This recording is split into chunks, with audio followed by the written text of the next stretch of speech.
This is Anthony Viljoen, CEO of AfriTin Mining, one of the only tin producers on AIM, looking to become a battery metal champion. We're in production, we're growing business, we're growing operations, and we're looking to become the preeminent battery metal and technology metal producer on AIM. Anthony, good to see you again. Haven't seen you since May. You've been busy by the looks of it. Yes, Matt, it's been a very, very busy couple of months. Unfortunately, we haven't managed to touch sides, but now that we all are going back into lockdown, it seems as though we can start talking to all of our friends again. Yeah, and you actually did make it to London last week at 1-to-1, but I missed you there. I think we're both quite busy. What did you make of it? I was actually quite impressed. There seems to be quite a lot of positivity still around the resource stocks at the moment. But what I did notice that a lot of people were a little bit concerned about the liquidity and valuations, and waiting for a little bit of direction as to what the world economy is going to do. But some very good projects out there, some exciting financings going on, and it's always good to see new mines coming on stream. I think, yeah, it's an interesting mood at the moment. I'm not quite sure what to make of the global economy at the moment. I think precious metals expected to be roaring ahead. They haven't. But good news for you, I guess, is the fact that there's a big green circular economy building up. So, okay, battery metals champion. Let's dig into it. What does that mean? Since we spoke, you've gone and sorted out your balance sheet somewhat. You've raised some equity, and you've also done a lending facility with us. I think Standard, wasn't it, in Namibia? So, just tell us about what you're trying to achieve with those financings. So the initial equity raise that we put away was oversubscribed, and we got some really strong institutional support for that, which was always good to see. What that allowed us to do was, to advance some of our projects, is specifically around the expansion and the metallurgical test work of our byproducts. It allowed us to retire some convertible loan notes, so cleaned up our balance sheet. Strengthened our register, and it gave us a good platform for expansion. We've been speaking with a lot of the local sort of banking institutions in Namibia for a while now. There's been strong support to get involved, and Standard Bank put up their hands and gave us a very attractive term loan facility for the next 5 years. And that allows us to expand the current operations, and then we can use our equity on business development opportunities. So we're in a really good position. Plant's making money, which is really fantastic. Sorry, how much is it making? So look, I mean, we can go into quite a bit of detail on that, but please don't. Just give me a number. Okay, we're doing between $800,000 and $1 million of free cash flow a month. Okay, which is really good going. We still got quite a bit of some efficiencies in the plant that we're looking at. With the expansion, we'll look to drop our unit costs, which would obviously increase that free cash flow. The whole thing, as I've sort of explained to you in the past, with a gravity-based plant, it's all about efficient flow of material through the plant. So the more you can de-bottleneck little areas, you keep getting these little wins, and the little wins add up to big wins ultimately in your unit costs. So pretty good. I think that our output is already well in excess of our steady state production. So things are really looking good. The team has really come together on the ground, operating team. And now it's all about, we've laid a platform, and it's about growing a really exciting opportunity here, Matt. Yeah, I mean, that's what I want to talk about, because the rate of growth is going to be really important for you, for shareholders who have been in this a while. And I want to see how you do that, because you've got the tin, and I want to focus on that in a second. With the lithium oxide and the tantalum byproducts, I want to want to understand how you move those forward, what the economics are there, and how do you monetize that? Because it seems you need all of the above to make the company work, the project work, because you're sitting around 55 million market cap. Okay, share price has doubled since the beginning of the year. Shareholders got to be happy with that, but it's been sort of moving sideways since the middle of the year. You're going to need to show how this growth happens. So can we focus on the tin bit? You got a pilot plant going. You're generating 800 to $1 million from that, which is a nice contribution. But how do you move from a pilot plant operating at nameplate capacity through to something more meaningful and commercial? So look, the pilot plant sort of description is a bit of a misnomer, because it is already a commercial operation. It's probably the scale of the plant, is probably one of the biggest tin plants in the world, just in terms of throughput. So the nature of our deposit is what's key here. It's a huge deposit. It was at one stage, the largest hard rock open cast tin mine in the world. The size of our plant is probably about 80% of the historic plant. So that's why I say a pilot. It's gone beyond a pilot. Then you got to stop using the word in your presentation. Then, if it's big already, and call it phase one or something. But that's what we are calling it. Is the phase one. So the pilot plant in terms of confirming economic feasibility, basically. So it's an economic feasibility plant, but because we've got such a huge resource, and bearing in mind, this is that we've only touched on a small portion of the historic reserves. This has the potential to be a tin and now lithium and tantalum deposit of global significance.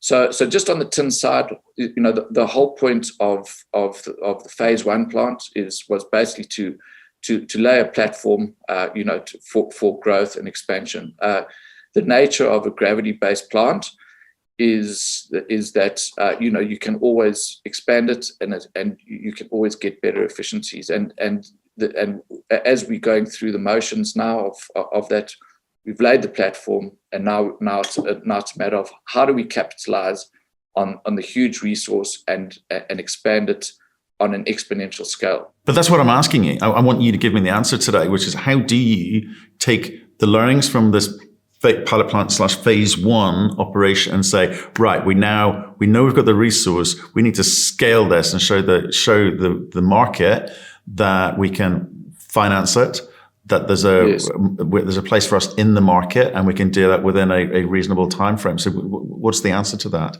Okay, so look, in terms of can we finance it, I think we've proven that we can. We've got institutional investors and long-term bank support. So although it's on a small scale, the intention is that that our partners now, our financing partners, are in it for the long run. Okay, so financing, I think was part of the proof of concept phase, or phase one. So now, in terms of scale, it's about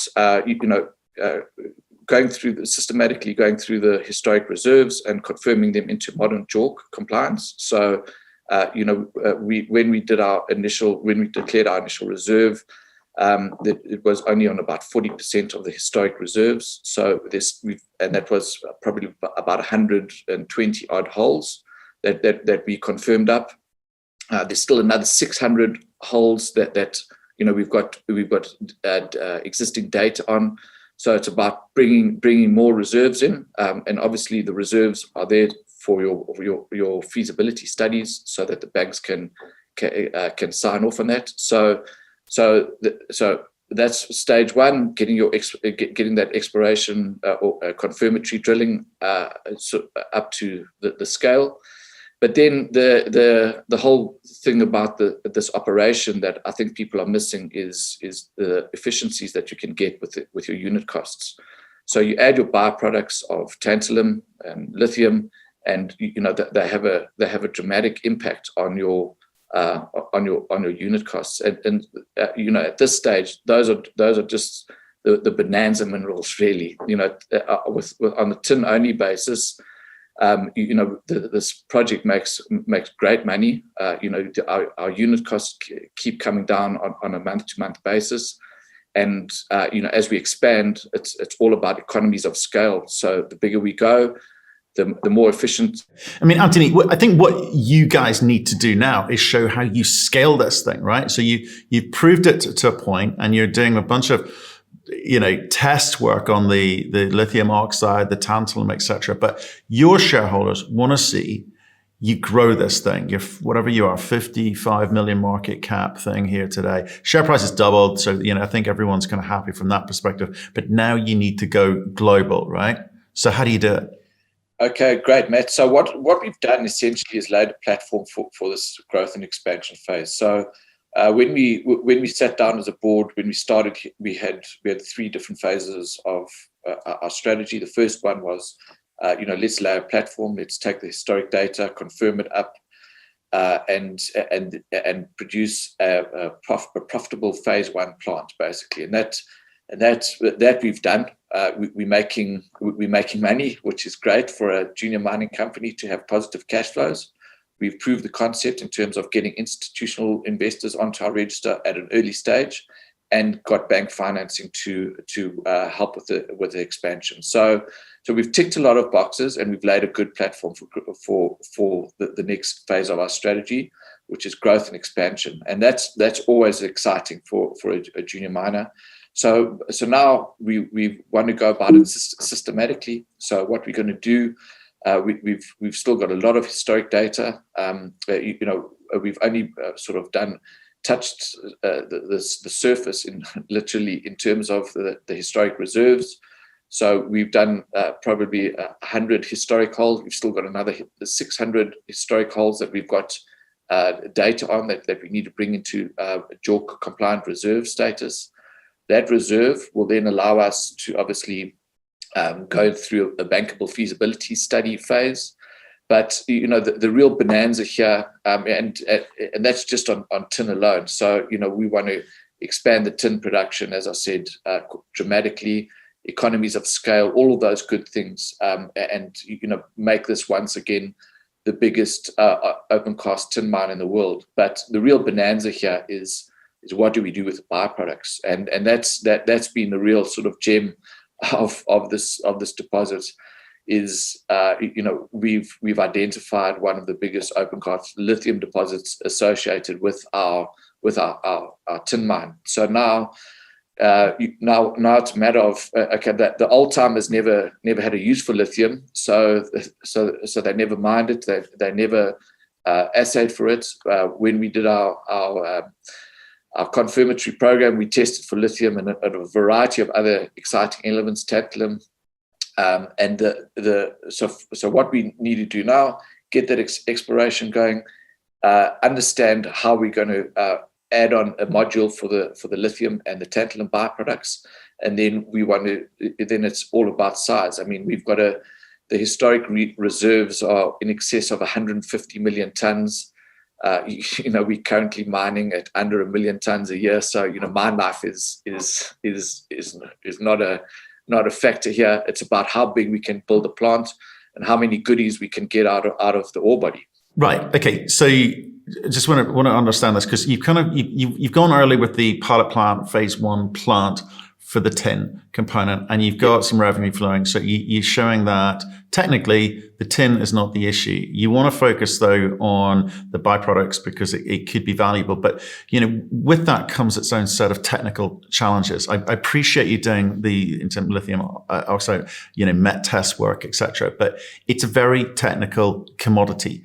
It's going to need specialist skills. And for you to, because the end user is going to have some very specific demands about what it is that they want from this, and either you're going to be the ones to do that, or someone else is going to capture some of that value further down that food chain. So how are you expecting to come at the lithium oxide component of the byproduct component as part of your company, part of your value creation?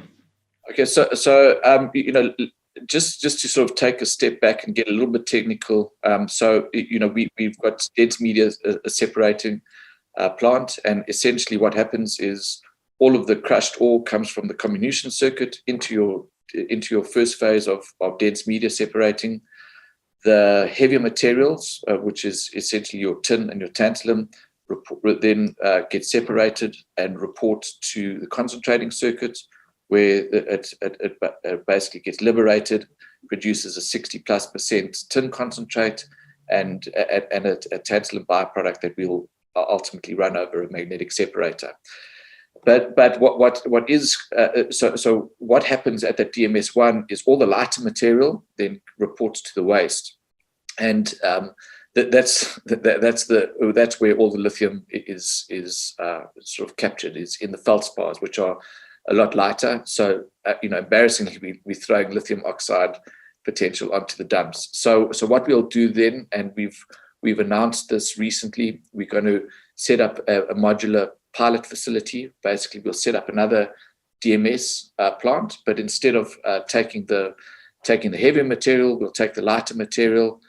We'll mill that down and we'll run it through a flotation.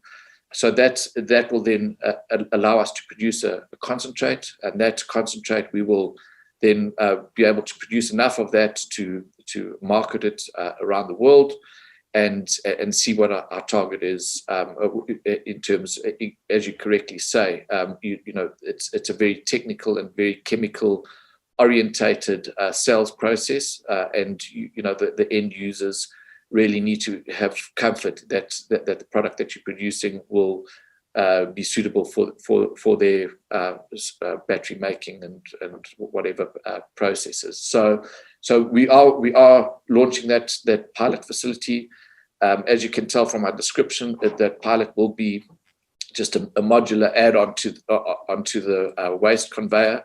So nothing complex in terms of stopping production. We added onto the production facility, and that will, in the coming months, will give us a really good indication of how we can extract additional value from.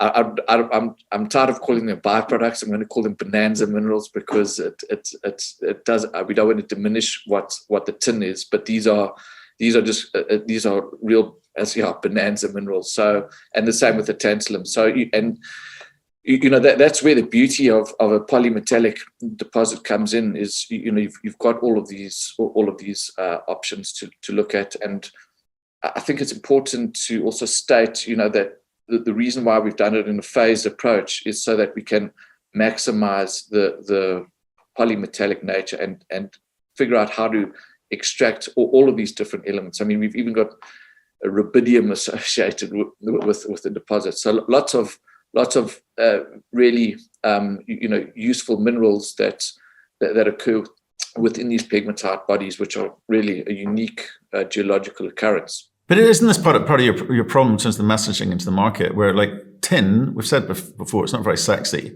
right? People don't gravitate to it.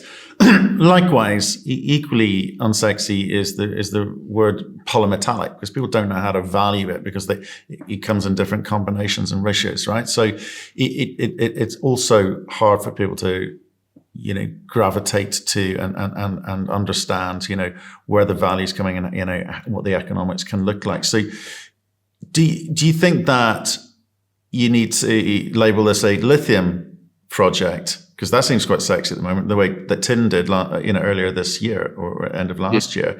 How do you position this, if based on what you're now starting to see in terms of where you think the most value is going to lie, these bonanza commodities?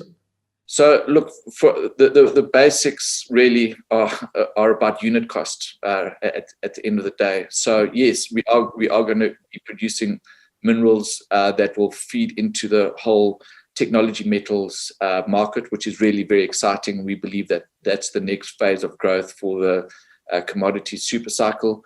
But what's the real nuts and bolts of it, if I may, is about producing those technology metals cheaper than the next guy, and that's what we always focus on. So from a tin perspective, yes, we in sort of at this stage probably midway in the cost curve. So with our expanded production, we'll be producing around $17,000, $18,000 a ton. And bearing in mind, we're getting at the moment, our average price has been about $37,000 a ton. So tin makes money, good money. And then you add the tantalum, that drops a couple of $1,000s off your unit cost. But then you add the lithium, and exactly as you say, your unit cost for tin basically goes down to zero just about. And then you've got to decide, is the tin going to support the lithium, or is the lithium going to support the tin? But all in all, it becomes a very profitable operation. It does, and I like companies with nice, strong fundamentals. I mean, you're not at the point yet where you can demonstrate what the economics are clearly, but at the point you are, it could be quite attractive, as you say. You get the tin for free potentially, but the market, retail, don't do the math. They don't understand that. So I'm saying, do you have to flip the message to more about the money than the commodity as a result and the nature of what you've got, for people to appreciate the value that you potentially could create? It's just great, because we saw that sentiment move in 2020, but it was based on numbers that people could understand. They understand precious metals, they understand nickel price, copper price, etc. But you're not dealing with those. And with lithium, because the technical nature of it, people sort of gravitated towards lithium hydroxide projects, because that's where they felt the best value could be gained from potential purchasers, usually Chinese at that. But you're not quite sure how far down that food chain you're going to work it seems, yet. Well, yet, absolutely, and therein lies the massive opportunity for retail to get involved. We are at the genesis of a very exciting new technology metals province. Okay, so the key takeaways is as opposed to probably about 80% of junior mining companies out there, we're profitable. Okay, and every time you read about the tin price hitting another all-time high, we get more profitable. Okay, so and that allows us a huge platform for growth, and that's just on tin alone. So, sorry, let me be clear. I want to make sure I speak. You're profitable at a project level, and at a group level. I mean, if you saw our last our interims, we declared our first sort of free cash flows of looking very modest, but for a junior mining company in their fourth year of existence, to have free cash flows and a huge resource, and really targeting a much higher growth. It's quite we're pretty proud of ourselves, to be honest. No, I get it, but I just want to bring back to the beginning, right? You've gone and raised $13 million of pounds of equity, right? Yeah.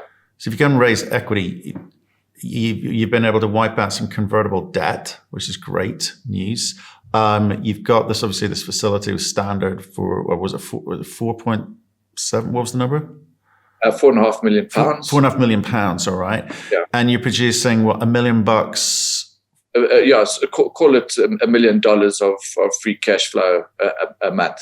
A month, okay. So that $1 million a month of free cash, nearest damn it, is enough to finance your future pilot plant build for the lithium, right? And your exploration program. Is that right? Is that what you're saying to me? Yes, but look, let's if I could just clarify. So the phase 1 plant is a proof of concept, okay, and that's on the tin. That's on the tin. On the tin, but right. but so essentially what we've done is we've built up our feasibility study and proven that the feasibility study does actually work in real time. Okay, so that's phase 1, but it's not about phase 1. It's about the actual size of the historic deposit. As I said, we've got a target of about 150 million tons. So we've only proven up about 70 million tons of that.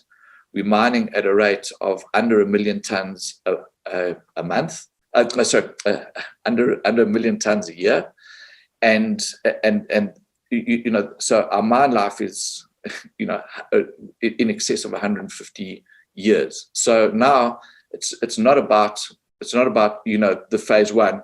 It's about how big can we build a plant to get the best economies of scale to do justice to the historic reserve that we know is already there. Right, and then you've got to work out what you're going to do with the lithium component and tantalum as well. But it sounds like the lithium is the significant part of that, and you're fully financed to take that through to wherever you need to take it through to, which seems to be another pilot plant.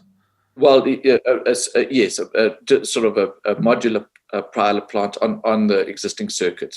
We had a lot of information, obviously, on the tin, which allowed us to go into that phase one development.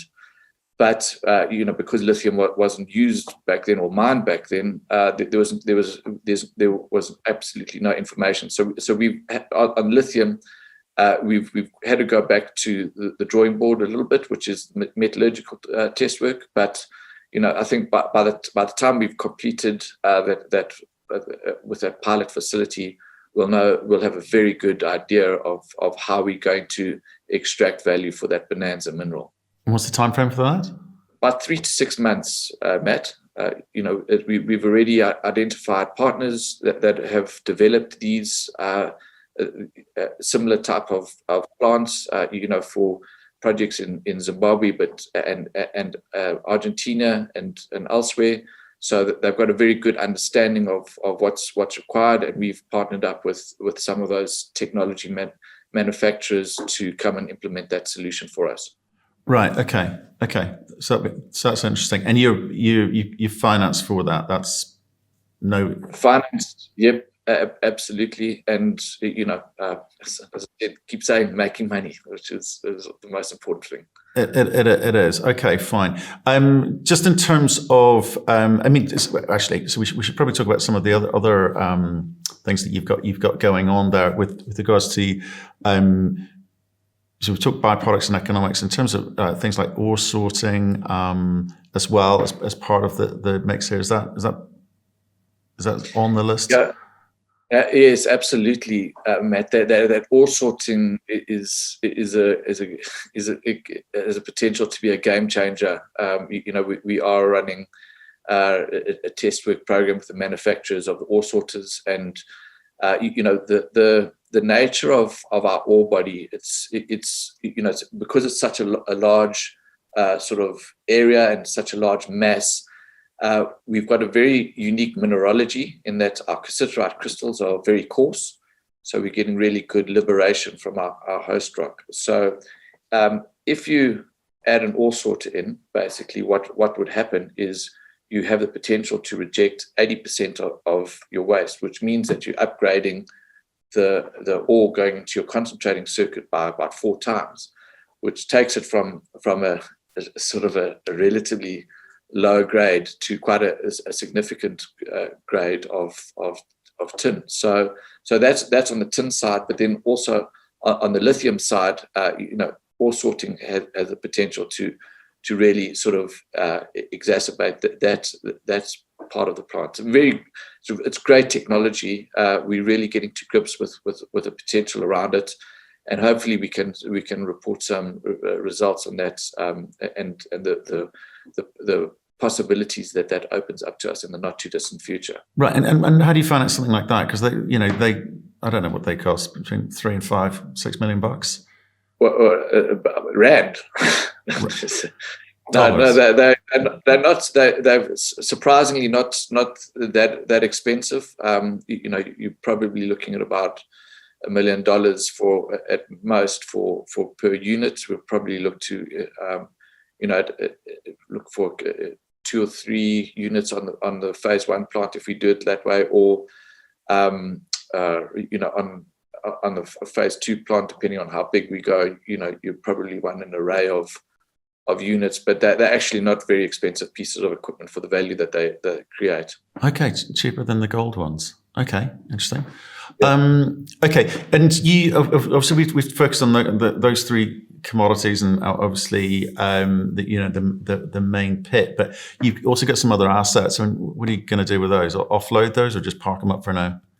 No, look. And once again, the ore sorting is quite unique. Our other asset, our second asset, is turning out to be quite an exciting opportunity in itself.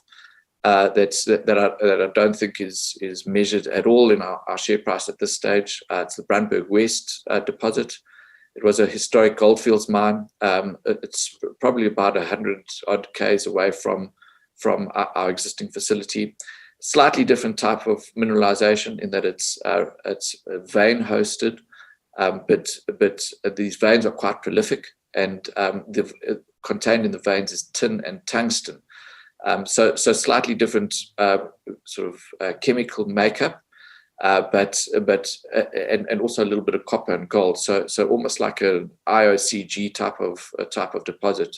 But these veins, what Goldfields did, they mined the historic pit, and they basically super pitted and took out all the veins, and then they sort of tracked these veins for about another 3 or 4 kilometers. So a huge area once again of mineralization. Quite a unique proposition in itself, and something I think that ore sorting will work really well with, specifically the tin and the wolframite. So that's something that's looking pretty exciting. Just sort of anecdotally, one of the historic drill holes we were looking at had 28% tin over 10 meters, and now if you consider we mining economically at 0.14%, 28% is just kind of off the chart. So something really exciting. I think that we're going to go quite hard at that now as well.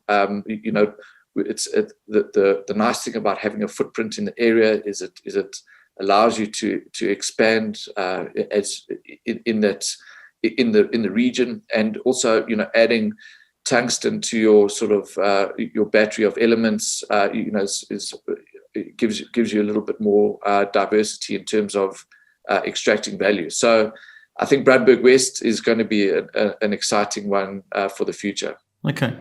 And how are things in country? Obviously, we've been reading rise of nationalism and rise of these sort of NGO bodies trying to cause problems for miners. How are things in Namibia? Look, to be honest with you, Matt, I couldn't be happier. I've been working for the better part of 2 decades all over the continent. Definitely Namibia is one of, or if not the best investment jurisdiction. It's an existing mining jurisdiction, as you would know, the Bannerman guys are there, but also there's some significant uranium deposits there. Langehanrich, Rossing. So there's a lot of skills in country. They are trying to sort of become a lot more independent of tourism, and so are really encouraging investors. I can't say enough good things about it. Good institutions, good infrastructure.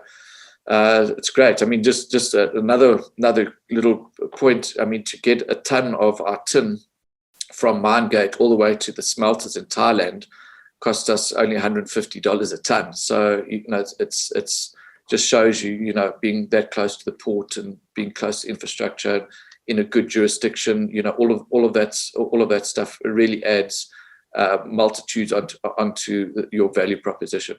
Okay, look, Anthony, look, thanks for a catch up today. I wanted to talk to you because I saw all this money kind of coming in, wondered how you were allocating it and what the cost of it was, and more importantly, I want to actually understand the time frame which you are going to need to actually evaluate what we'll call byproduct, bonanza product, commodities, whatever you want to call them. When you can come back to us and let us know what you think you've got there and how you come at it. Because I say the lithium component could be truly fascinating. Yes. If you've got this skill sets, knowledge, and a plan for it, that could be, a meaningful game changer for you in terms of your cost structure. So appreciate your time today. stay in touch. Come back soon as you know more, okay? Great stuff, Matt. Thanks a lot for your time, and good to chat to you again. Hopefully catch up in London again soon.